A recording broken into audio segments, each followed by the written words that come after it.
Assalamualaikum warahmatullahi wabarakatuh. Perkenalkan, nama saya Muhammad Maulana. Saya dari Teknik Sipil Angkatan 2021, kelas B, Kampus Palembang, dengan NIM 030113826140.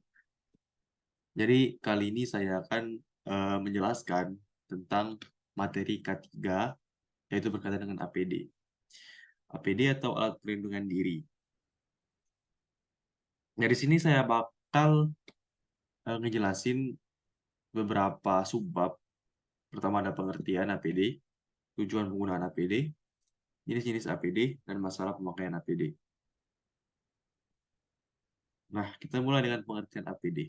Apa sih APD itu?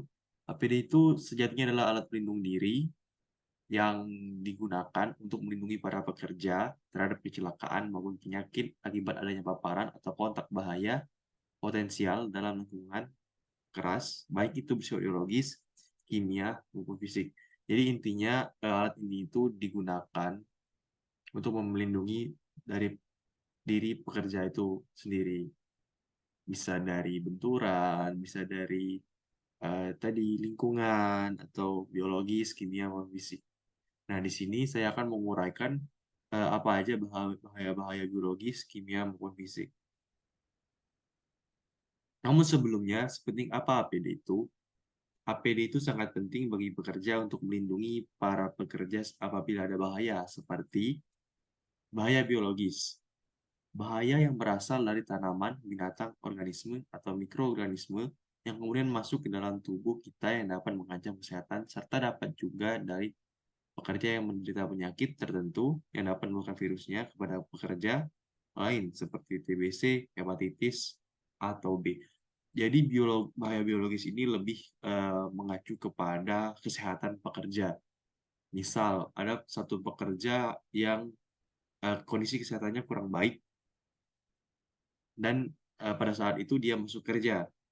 Nah, karena pekerja lain ini tidak menggunakan AP dengan benar, seperti memakai masker atau lain-lain, eh, tanpa sengaja tersebar virus yang menyebabkan para pekerja lain itu menjadi sakit.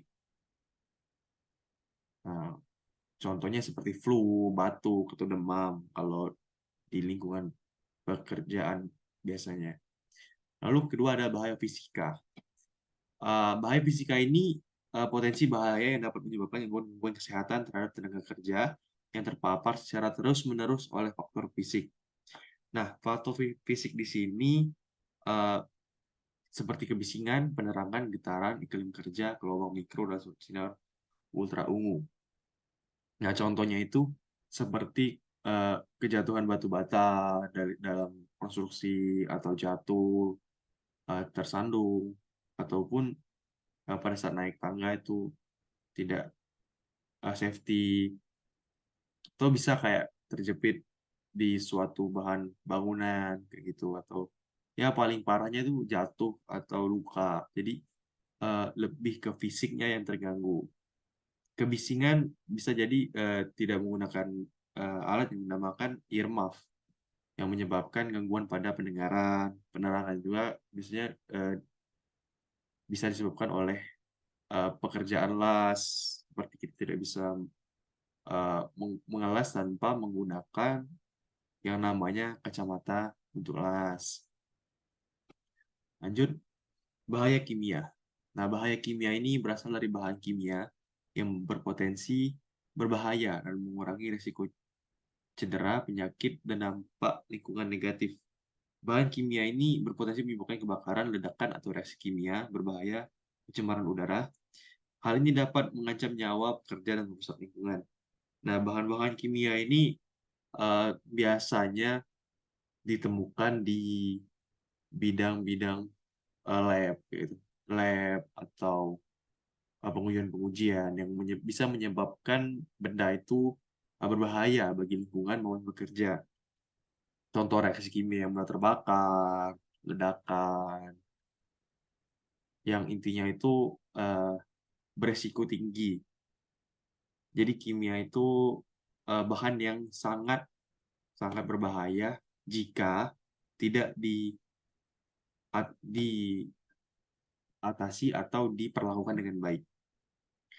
bukan hanya untuk pekerja, melainkan lingkungan juga bisa rusak gara-gara bahaya kimia ini. Lalu, apa sih tujuan APD itu? Tujuan APD itu sepatutnya bisa melindungi para pekerja dari bahaya biologis, fisika, dan kimia yang sudah kita bahas tadi. Nah, di antaranya itu dari mulut, selap lendir, kulit, dan pernapasan. Jadi, pemakaian alat APD itu sendiri disesuaikan berdasarkan potensi bahaya di lingkungan tempat kerja. Nah, dalam konstruksi sendiri, APD itu sangat berperan penting bagi keselamatan bekerja untuk menghindari suatu kecelakaan yang terjadi di tempat lokasi pekerjaan. Seringkali kita temui banyak pekerja-pekerja itu tidak menggunakan APD lengkap ketika mereka melakukan suatu pekerjaan yang berpotensi berbahaya, dan kalau kita bahas tadi dalam fisik bagi mereka sendiri. Jadi ada yang nggak pakai helm, nggak pakai masker, atau mereka nggak pakai safety safety yang lain gitu. Terus apa manfaat APD sendiri? Nah, di sini saya membagi dua, ada bagi tenaga kerja dan bagi pemberi kerja. Maksudnya tenaga kerja ini kayak pekerja di lapangan. Pemberi kerjanya lebih ke si kontraktor atau konsultan atau pemilik dari eh, konstruksi itu sendiri. Yang pertama bagi tenaga kerja. Satu, tenaga kerja dapat bekerja lebih aman. Pasti. Tenaga kerja akan bekerja lebih aman jika APD tersebut digunakan. Dua, dapat mencegah kecelakaan kerja. Sepatutnya jika menggunakan APD dapat mengurangi resiko terjadinya kecelakaan kerja. Jadi bukan hanya mencegah, tapi resiko terkecil pun bisa dicegah jika menggunakan APD dengan benar. Tiga, tenaga kerja memperoleh derajat kesehatan yang sesuai. Jika APD yang terpenuhi, maka pekerja tersebut akan mendapatkan derajat kesehatan yang sesuai, yang maksudnya adalah mereka itu bakal bekerja secara sehat, baik sehat batin atau rohani. Jadi mereka tuh merasa aman dengan kesehatan yang sudah terjaga dari pemakaian APD. Yang keempat itu tenaga kerja akan produktif. Jika tiga dari poin atas itu sudah terpenuhi, maka tenaga kerja itu akan produktif. Jadi mereka itu bakal lebih produktif lagi dalam bekerja, bakal lebih semangat dalam bekerja, dan mereka tidak takut akan risiko pekerjaan yang mereka hadapi karena sudah ada APD tadi. Lanjut bagi pemberi kerja. Satu, menaikkan keuntungan karena hasil produksi terjamin. Kenapa? Karena tenaga kerjanya produktif. Karena tenaga kerjanya akan produktif, maka lebih cepat mereka mengerjakan suatu konstruksi, maka keuntungan bagi pemberi kerja itu semakin tinggi. Dua, penghematan biaya terhadap pengeluaran biaya pengobatan. Nah, jika para pekerja itu tidak mengalami kecelakaan kerja yang persentasenya tinggi, maka biaya yang dikeluarkan oleh pemberi kerja ini tidak lebih besar daripada pekerja yang telah mengalami kecelakaan kerja. Jadi biaya yang dikeluarkan untuk rumah sakit lebih minim daripada sebelum mereka menggunakan APD tadi. Tiga, menghindari hilangnya jam kerja akibat absenteeisme tenaga kerja. Nah, di sini nyangkut lagi ke poin 2, di mana ketika para pekerja itu mengalami suatu insiden yang mengharuskan mereka masuk rumah sakit atau dirawat.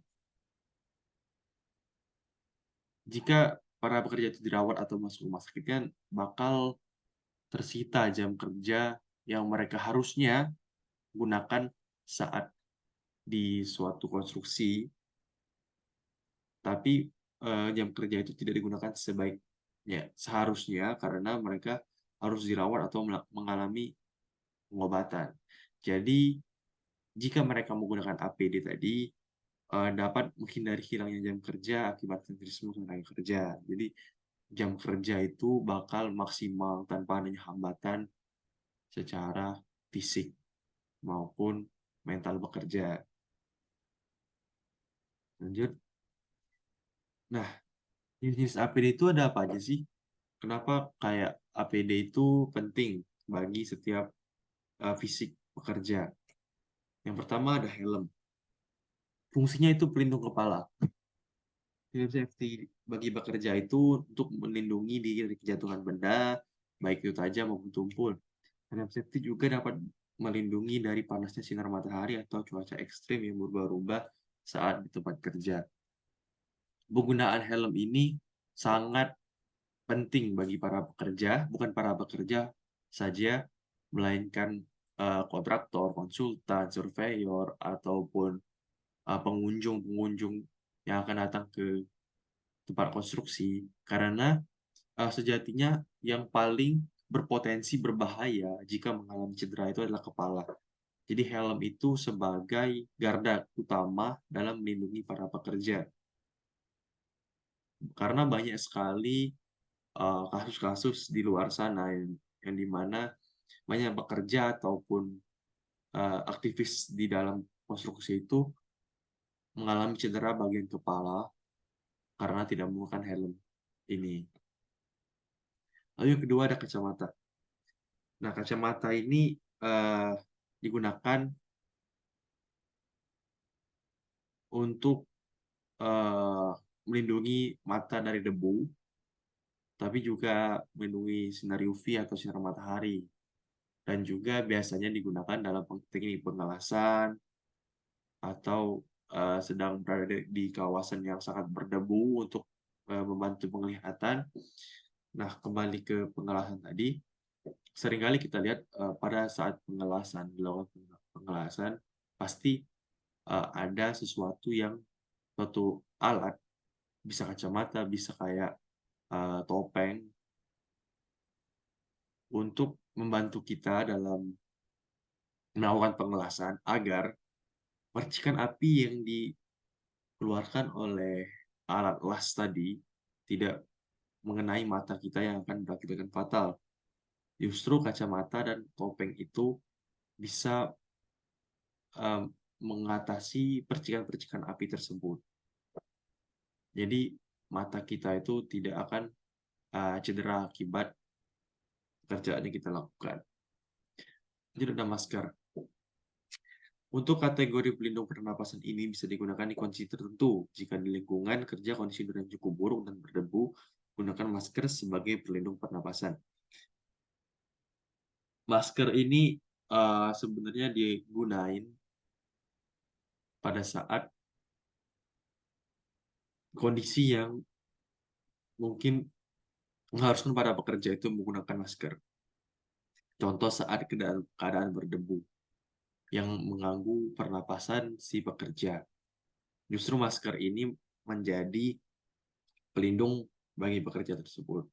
Atau jika di suatu tempat itu terjadi wabah penyakit, masker ini menjadi uh, pelindung utama bagi para pekerja yang nantinya masker ini bisa menjadikan suatu budaya dalam pekerjaan yang sehat. Earmuff. Pelindung telinga ini menjadi satu APD konstruksi yang dapat digunakan dalam kondisi tertentu, seperti saat banyak suara bising di sekitar area kerja, baik itu suara mesin, suara pengelasan besi, atau suara bising lainnya. Fungsi pelindung telinga ini adalah untuk mencegah terjadinya cedera pada pendengaran saat bekerja di wilayah dengan tingkat kebisingan tinggi. Ini seringkali digunakan ketika melakukan pengeboran atau uh, pemadatan tanah, bisa pemadatan aspal, pemadatan coran, dan alat-alat yang mengeluarkan suara dengan tingkat kebisingan yang tinggi. Kenapa pakai earmuff? karena bisa mencegah terjadi cedera pada pendengaran.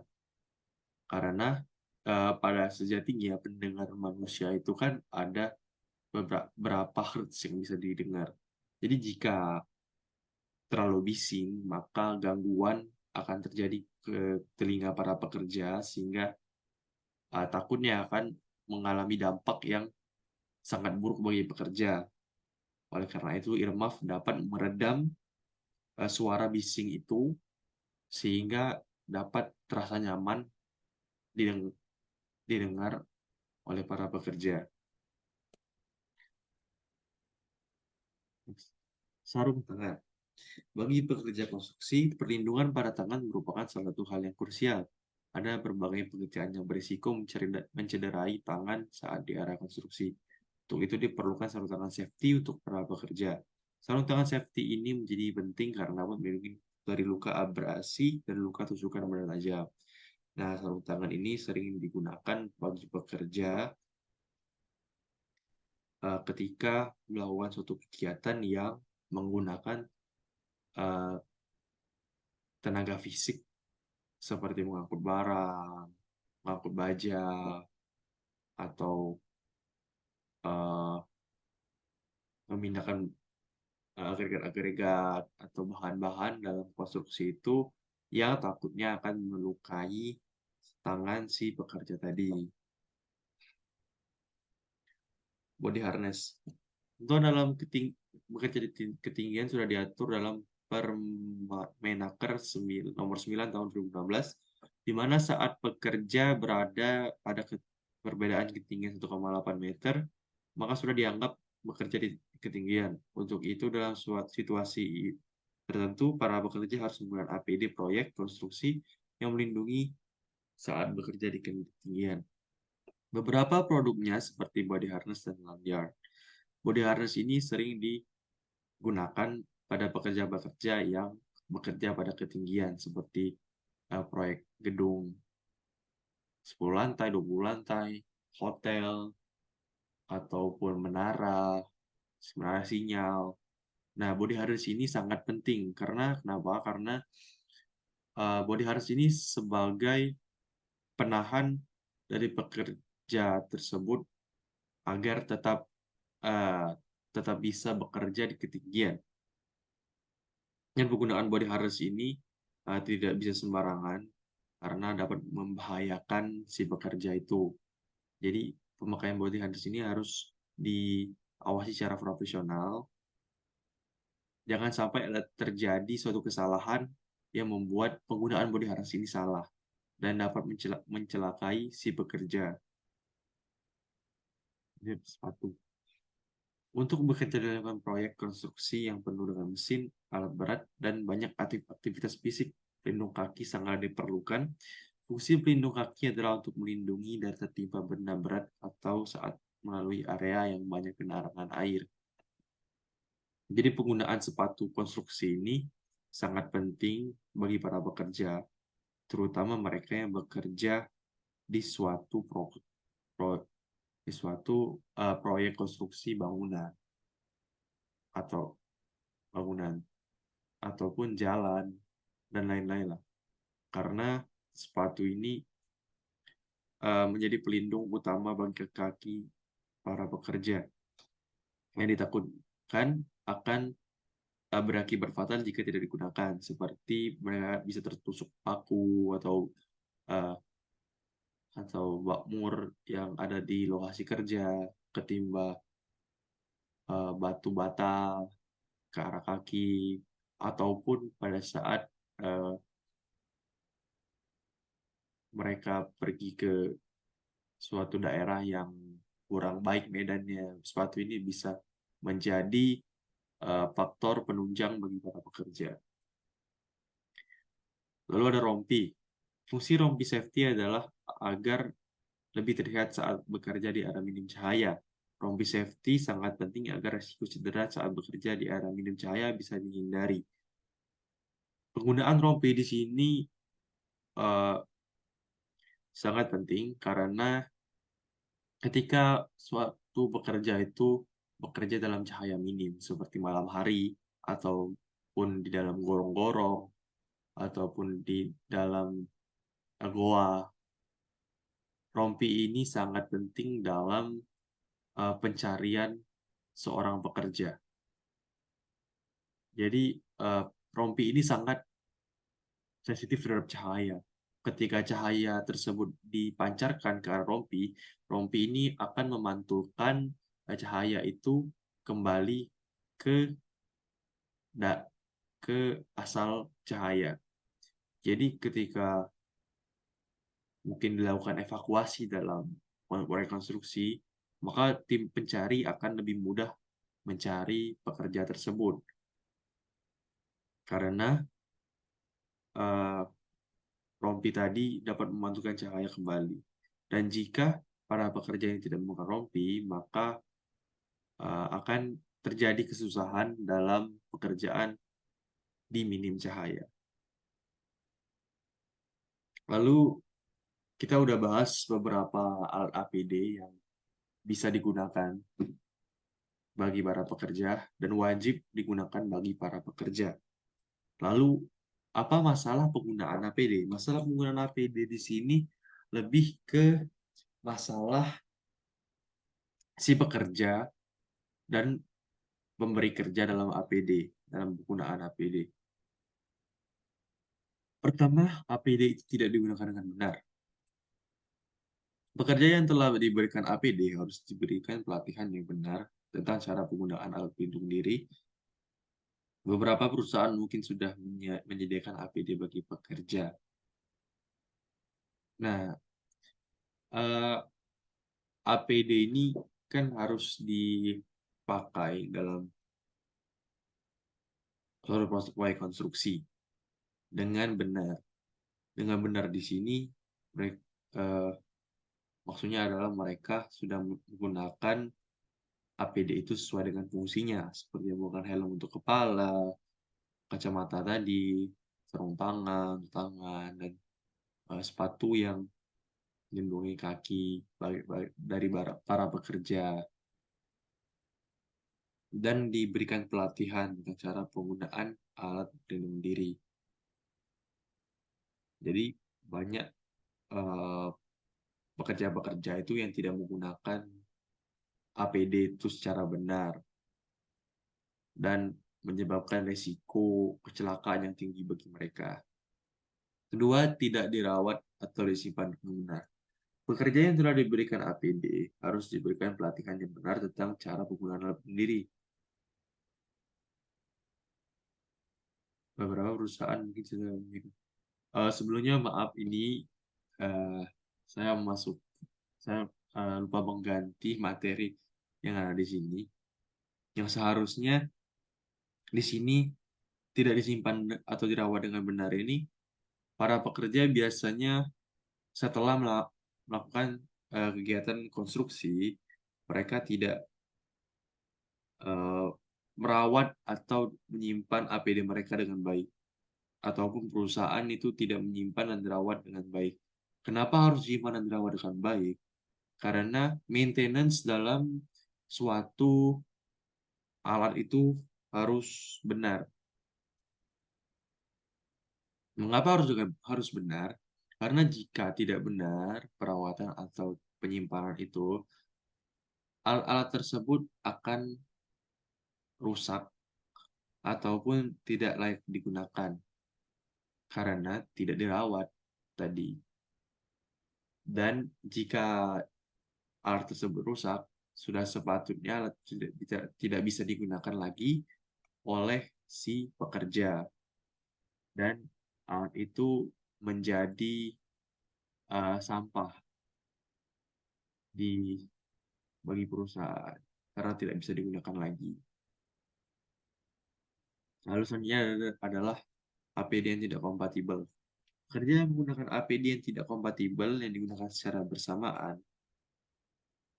itu dapat membahayakan pekerja itu sendiri. Maksudnya tidak kompatibel ini misal penggunaan earmuff dan helm. Kan earmuff itu kan ditaruhnya di atas kepala, sedangkan helm juga ditaruhnya di atas kepala. Nah, di sini tidak kompatibel karena sama-sama dua-duanya digunakan di atas kepala. Jadi tidak pas dalam penggunaan kedua alat ini yang dapat membahayakan si pekerja itu sendiri. Lalu ada APD yang digunakan dengan tidak tepat. Dalam menentukan APD yang wajib digunakan di tempat kerja juga harus melihat bahaya yang ada. Oleh karena itu, dalam menentukan APD, perusahaan harus melakukan analisa terlebih dahulu. Di sini lebih ke arah jika ada proyek ini, maka digunakanlah APD yang ini. Jika ada proyek ini, digunakan APD yang ini. Contohnya dalam proyek bangunan itu harus menggunakan helm, sepatu, dan lain-lain. Atau dalam pengeboran, seharusnya menggunakan earmuff, dan lain-lain, atau pengecoran jalan. Nah, kebanyakan APD-APD ini tidak digunakan pada tempat dan waktu yang tepat. Lalu ada tidak bersertifikasi atau berstandarisasi. APD juga memiliki sertifikat atau standar. Dengan menggunakan APD yang tersertifikasi atau terstandarisasi, kita telah mengupayakan bahwa APD telah lulus uji coba dan dapat memastikan APD tersebut yang terbaik. Nah, banyak di beberapa kasus, APD ini tidak standar atau tidak SNI, Standar Nasional Indonesia, yang beredar di berbagai tempat jual beli di Indonesia. Contoh seperti barang-barang KW, barang-barang yang tidak layak pakai. Itu bukannya malah melindungi si pekerja, namun APD itu mengurangi kegunaannya sebagai alat pelindung diri karena tidak berstandarisasi yang telah ditetapkan oleh pemerintah. Pemerintah membuat standarisasi itu kan untuk mencegah terjadinya kecelakaan dengan memilih bahan yang tepat, memilih desain yang tepat bagi para pekerja. Jika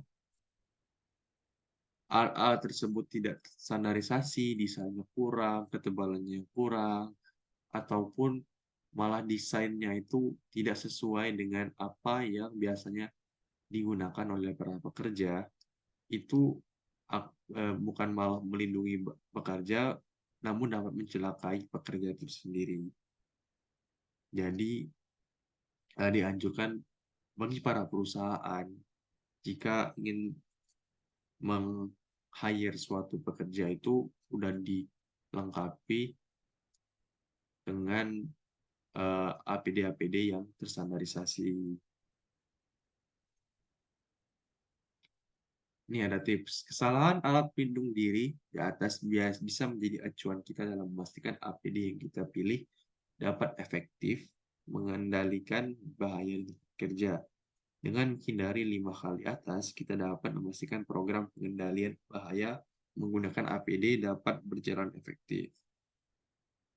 Mungkin itu saja yang dapat saya sampaikan dalam presentasi saya pada hari ini. Jika ada kurang kata ataupun salah kata, saya mohon maaf. Pada Allah saya mohon ampun. Saya Muhammad Nurul Maulana, izin undur diri. Assalamualaikum warahmatullahi wabarakatuh.